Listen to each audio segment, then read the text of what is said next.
I walked out of the building, all I see was police cars and SWAT, and everybody's just pulling up, back to back.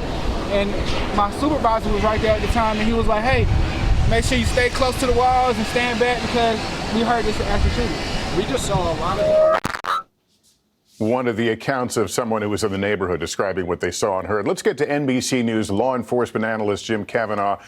Jim, I think we all feel like we're more knowledgeable about this sort of thing than we were several years ago.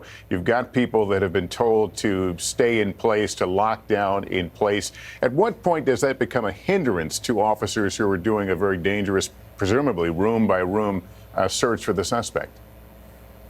Well, it's the best thing you can do in this point in a situation like this is to lock down and barricade because you don't know where the rampaging active killer is.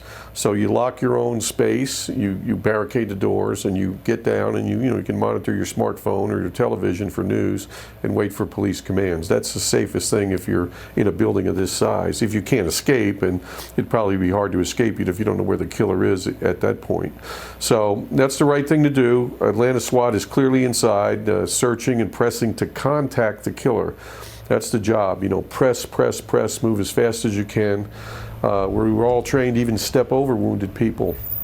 Keep moving because you have to contact the killer because the job is to locate him, isolate him, and then you can evacuate behind him and then eliminate the threat by his arrest, his surrender, or even if you have to shoot him. So it's locate, isolate, evacuate, eliminate the threat, and that's what the on-scene commanders are doing. And police made these photos you're looking at right now available. They believe this is the individual who fired the weapon. Will this be, will surveillance cameras be their primary way of kind of at least getting some idea what part of the hospital this person is in?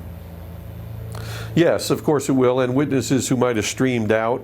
And also the first patrol officers, Lester, they stream in very quickly. We all know the active shooter drills. We just saw the body cameras from the Nashville PD when they streamed into that school. So they'll stream in there fast, and they're looking for, wounded people, listening for gunfire, trying to isolate and locate this guy.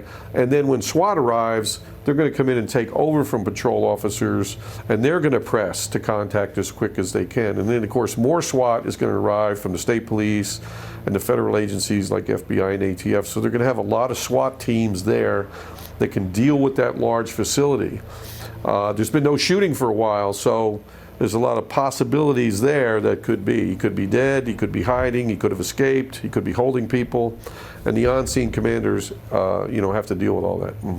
Right, Mr. Kavanaugh, thank you very much. That concludes this special report. Obviously, we'll continue to watch developments. We'll come back on the air if events warrant, and we'll have updates throughout the day on NBC News Now, and of course tonight on NBC Nightly News. I'm Lester Holt in Los Angeles. Thank you for watching. We'll see you a bit later on.